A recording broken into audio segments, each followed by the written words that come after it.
How's it going? This is Ricardo, and in this video I'll show you how to remove the heatsink on a Dell Inspiron 7560. If you're looking for parts for this laptop, go to our website and use this coupon for a 5% off discount.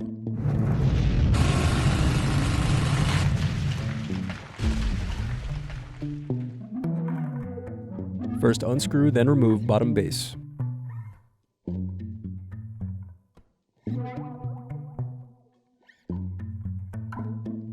Then unscrew and remove battery. Next, loosen captive screws and remove heatsink. Thanks for watching. Don't forget to like and subscribe if you enjoyed this video. And if you need more, check out this playlist to watch other tutorials for your laptop. You can also click here to find parts for your laptop at partspeople.com.